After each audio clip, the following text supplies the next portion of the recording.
नमस्कार दोस्तों, मैं हूं संजीव त्रिवेदी। अगर हम महाराष्ट्र और झारखंड और उसके पहले हुए चुनाव हरियाणा, इन चुनावों की बात करें तो एक व्यक्ति खास तौर पर इसलिए पहचाना जाएगा कि उसने नया नारा दिया, योगी आदित्यनाथ। और बटोगे कटोगे वाली लाइन को लेकर के जब वो आगे बढ़े तो शुरुआत में इसकी बड़ी एक्सेप्टेबिलिटी थी। बहुत से लोग इसको समझ रहे थे कि एक आंदोलन का रूप ये ले चुका है, और जहां भी योगी आदित्यनाथ की सभाएं हो रही थी, ऐसा लग रहा था कि जैसे वहां भीड़ उमड़ रही है, खास तौर पर ऐसे में जबकि ये नारा लोगों ने स्वीकार कर लिया है। हरियाणा के चुनाव तक तो यही लगा, और उत्तर प्रदेश में चूंकि 9 सीटों पर चुनाव हैं, महाराष्ट्र और झारखंड के साथ 20 तारीख को चुनाव होने हैं, वहाँ उत्तर प्रदेश में ये लाइन बहुत चलती है, तो खूब एक्सेप्टेबिलिटी इस नारे की थी।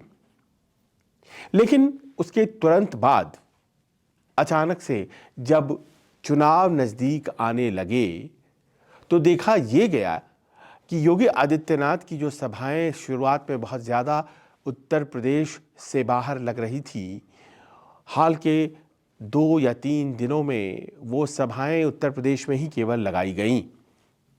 और फिर वो वाक़या आया सामने जिसमें कि ये कहा गया महाराष्ट्र के एनडीए के नेताओं के द्वारा, भारतीय जनता पार्टी के नेताओं के द्वारा, कि दरअसल ये जो बटोगे कटोगे लाइन है, ये लाइन महाराष्ट्र के बाहर की लाइन है और ये महाराष्ट्र में नहीं चलेगी।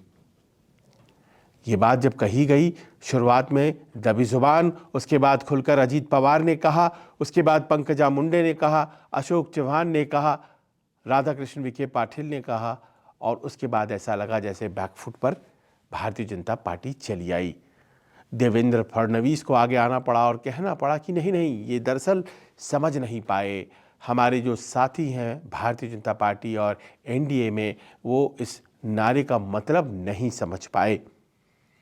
ये जो एपोलॉजेटिक बैकफुट पर आने का कार्यक्रम हुआ, शायद वो एक बहुत बड़ा फैक्टर बन गया, और इस कारण से देखा ये गया कि झारखंड और महाराष्ट्र, इन दोनों जगहों पर जो ताबड़तोड़ सभाएं योगी आदित्यनाथ जी की लग रही थी, वो थोड़ी घट सी गई हैं, स्लो हो गई हैं। आने वाले दिनों में लग सकती हैं सभाएं, लेकिन हमारी जो जानकारी है उसके अनुसार महाराष्ट्र में जो उनकी सभाओं को हैंडल कर रहे थे, उन्हें तो ये कह दिया गया है कि आप थोड़ा अभी स्लो हो जाइए, क्योंकि ये जो बटोगे कटोगी की लाइन है, ये लाइन हर जगह महाराष्ट्र में नहीं चल सकती है। ख़ास तौर पर सहयोगियों को बहुत बुरा लग रहा है। जो नेता भारतीय जनता पार्टी के ओबीसी समाज से आते हैं, उन्हें भी लग रहा है कि बड़ा नुकसान होगा। साथ ही साथ घुसपैठ के सवाल पर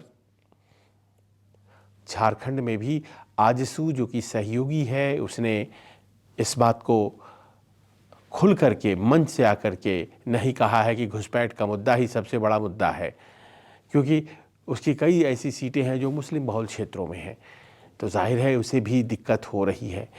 तो योगी आदित्यनाथ की जो प्रखर लाइन है, वो उत्तर प्रदेश की लाइन हो सकती है, ऐसा सहयोगियों का कहना है। पर हमारे राज्यों में जो चुनाव हो रहे हैं, झारखंड में जो चुनाव है या फिर महाराष्ट्र में है, उसमें हर जगह ये नारा चलेगा ऐसा नहीं है।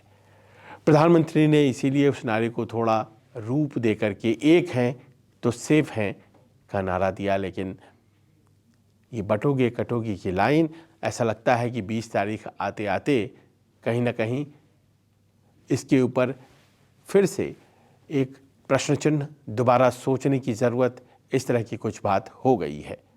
लेकिन इन सब से बेखबर योगी आदित्यनाथ, वो अब उत्तर प्रदेश में चूँकि 9 सीटों पर उपचुनाव हैं, तो जाहिर है कि वो प्रचार कार्य में लगे हुए हैं। वो प्रचार कार्य जो पूर्वी उत्तर प्रदेश और पश्चिमी उत्तर प्रदेश की सीटों पर, मध्य में भी हैं, और इस तरह से वो अपने आप को झोंक चुके हैं योगी आदित्यनाथ, क्योंकि ये बड़ा ही क्रूशियल बाई इलेक्शन उपचुनाव कहा जा रहा है। इसी बीच अखिलेश यादव ने आज वो तंज कर दिया, वो तंज जिसे सुन करके आपको लगेगा कि कहीं कोई साजिश, कोई कॉन्स्पिरेसी तो योगी आदित्यनाथ के खिलाफ नहीं चल रही है। करहल में आज सभा थी अखिलेश यादव की, और करहल की सभा में योगी आदित्यनाथ के बारे में बोलते हुए उन्होंने जो बातें कहीं, वो बातें केवल करहल के लिए नहीं थीं, बात निकली और बहुत दूर तक जाने वाली बातें कहीं। उन्होंने कहा कि योगी आदित्यनाथ अपने बयानों से बारूद बिछा रहे हैं। वही कटोगे बटोगे वाली लाइन के ऊपर उनका तंज था, लेकिन उन्हें पता नहीं है कि उनके पीछे, उनकी कुर्सी के नीचे सुरंग खोदी जा रही है ताकि उनको कुर्सी से गिरा दिया जाए। और ये सुरंग खोद रहे हैं उनके ही सहयोगी, और उनका इशारा डिप्टी सीएम केशव मौर्य की तरफ था। वो कह रहे हैं कि दरअसल ये जो महाराष्ट्र के चुनाव होने वाले हैं, अगर इसमें माकूल नतीजे नहीं आए तो फिर दोष मढ़ा जा सकता है योगी जी के ऊपर, क्योंकि उन्होंने एक ऐसी लाइन दे दी, उस लाइन की वजह से लोग बाग वोट इकट्ठा नहीं कर पाए और टैक्टिकल वोटिंग मुस्लिम कम्युनिटी ने की और उसके बाद हार हो गई। कुछ इस तरह की बात जो है वो बोली जाएगी अगर महाराष्ट्र में हार होती है तो। और इसीलिए कहा यह गया अखिलेश यादव की तरफ से कि महाराष्ट्र चुनाव के बाद उत्तर प्रदेश में योगी जी की कुर्सी चली जाएगी। ये कुर्सी इसीलिए जाएगी क्योंकि सुरंग खोदी जा रही है उनकी कुर्सी के नीचे, और सुरंग खोदने वाले उनके अपनी ही पार्टी के अपने ही लोग हैं। उन्होंने आगे बढ़ते हुए ये भी कहा कि कोई व्यक्ति वस्त्र से नहीं, विचारों से संत होना चाहिए। योगी जी वस्त्र से संत हैं, विचारों से नहीं। ये तमाम बातें उन्होंने आज करहल में कही। इन बातों में सच्चाई भी हो सकती है, सियासत भी हो सकती है, पर हकीकत ये बात अपने आप में दो चीज़ें सामने लेकर आता है। पहली तो ये है कि भारतीय जनता पार्टी को एक नई लाइन आने वाले दिनों के लिए मिली थी, और वो लाइन ये थी कि बटोगे कटोगे के ज़रिए जो जातीय गुणागणित खेली जा रही है उसके ऊपर आघात किया जा सके। जातीय गुणागणित जिसने कि लोकसभा चुनाव में झटका दिया, न केवल उत्तर प्रदेश बल्कि महाराष्ट्र में भी भारतीय जनता पार्टी को, और वो बहुमत से दूर हो गई। और उसकी तोड़ के तौर पर योगी आदित्यनाथ ने उत्तर प्रदेश में ये लाइन सामने रखी और हरियाणा में इसका इस्तेमाल किया। माकूल उसका फ़ायदा भी हुआ। और हरियाणा ये कि अगर आप जातियों में विभाजित होंगे, जैसा कि अखिलेश यादव और राहुल गांधी चाहते हैं, हमेशा कास्ट सेंसस की बातें, हमेशा आरक्षण की बातें, और हमेशा 3 या 5 जातियों को जोड़ करके कॉम्बिनेशन बनाकर सबों को उसके खिलाफ कर देने की बातें, इससे आप अगर बढ़ते हुए नजर आए तो दुश्मन आपको छोड़ेगा नहीं। कहीं ना कहीं इसमें एक ये बताने की भी कोशिश है कि सतर्क रहना है, वहीं दूसरी तरफ जातीय गुणागणित के ऊपर मट्ठा डालने का भी इंतज़ाम है। पर इतना सब कुछ सोच विचार के बाद जो गढ़ा गया लाइन, ये माकूल असर दिखा पाएगा क्या, ये प्रश्न है। आज की तारीख में ये लाइन महाराष्ट्र में रिजेक्ट हो गई, ये लाइन झारखंड में भी करीब करीब रिजेक्ट हो गई। उत्तर प्रदेश में अब बड़ा सवाल है कि क्या ये एक्सेप्टेड रहती है, क्या सचमुच अपने समय का इंतज़ार कर रहे हैं केशव प्रसाद मौर्य। देखिए, केशव प्रसाद मौर्य इतने बड़े राजनीतिक कद के नेता नहीं रह गए। उत्तर प्रदेश में जाहिर है कि वो जब प्रदेश अध्यक्ष थे और सत्ता में आई थी सरकार, वो दौर अलग था। आज की तारीख में जब 2022 में वो अपना चुनाव हार गए तो उसके बाद से उनका कद लगातार धीरे धीरे घटता ही रहा है। लिहाजा वो कुर्सी के नीचे सुरंग खोदने की स्थिति में हैं, ऐसा लगता नहीं है। पिछले दिनों उन्होंने कुछ सकारात्मक से इंटरव्यू भी दिए, कोशिश भी की चीज़ें दुरुस्त हों। उन्होंने लोकसभा चुनाव के बाद दल से बड़ा कुछ भी नहीं वाली लाइन तो पकड़ी थी, लेकिन अखिलेश यादव और तमाम लोगों के बयानों के बावजूद योगी आदित्यनाथ बहुत आसानी से केंद्रीय नेतृत्व को समझाने में सफल हो गए थे कि टिकटें उनके हिसाब से नहीं दी गई थी। लिहाजा ये जिम्मेदारी अकेले उनकी नहीं है कि उत्तर प्रदेश में बहुत सी सीटें हार गए।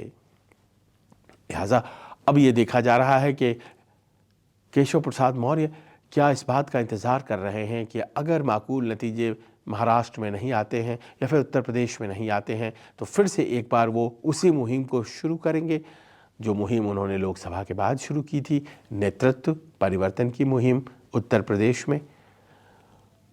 योगी आदित्यनाथ के मुकाबले जो स्थिति है केशव प्रसाद मौर्य की, वो इसीलिए बहुत मजबूत नहीं लगती क्योंकि जैसा कि हमने बताया साल 2022 के विधानसभा चुनाव तो खुद हार गए थे केशव प्रसाद मौर्य। कौशाम्बी में 3 सीटें, वो तीनों सीटें भारतीय जनता पार्टी हारी थी। और इतना ही नहीं, साल 2024 में जब लोकसभा के चुनाव हुए तो कौशाम्बी सीट फिर से भारतीय जनता पार्टी हार गई।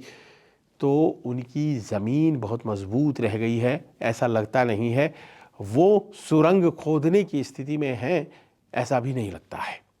योगी आदित्यनाथ लगातार मजबूत होते रहे हैं और विपक्ष की तरफ से ये बात कह करके थोड़ी देर के लिए ऐसा लगता है कि एक हलचल तो पैदा होगी, लेकिन ये ज़रूर है कि इससे व्यापक असर तभी होगा जब नतीजे आते हैं। जो नतीजे महाराष्ट्र और झारखंड के आएंगे और 23 नवंबर को जब आकलन होगा कि आखिरकार इन नारों से फ़ायदा हुआ या नहीं हुआ, उस वक्त पता चलेगा कि योगी जी की असली स्थिति क्या है। जब 23 नवंबर को ही 9 उपचुनाव जो हुए हैं उत्तर प्रदेश में उसके नतीजे आते हैं, तब पता चलेगा कि आखिर इस नारे के साथ योगी आदित्यनाथ का जो नया अवतार है वो सचमुच देश भर में स्वीकार्य है या फिर कहीं ना कहीं एक गलती हो गई है और उस गलती की सज़ा योगी आदित्यनाथ के सर ठीकरा फोड़ करके दिया जाएगा। हार की जाहिर है कि कोई भी ओनरशिप नहीं होती है, जीत में सब आगे आ जाना चाहते हैं और देखना यही पड़ेगा कि ये नारा योगी आदित्यनाथ को बड़ा बना देता है इस चुनाव के बाद या फिर उनके आभा मंडल में दरार पैदा करता है। कैसा लगा आपको ये न्यूज़ वीडियो? अपने कमेंट्स के ज़रिए हमें ज़रूर बताइए। नमस्कार, मैं हूं मानक गुप्ता। अगर आपको हमारा ये वीडियो पसंद आया हो तो इसे लाइक और शेयर जरूर करें और हाँ, हमें सब्सक्राइब और फॉलो करना ना भूलें ताकि आप देश और दुनिया की कोई खबर मिस ना करें। तो जुड़े रहिए हमारे साथ और देखते रहिए न्यूज़ 24।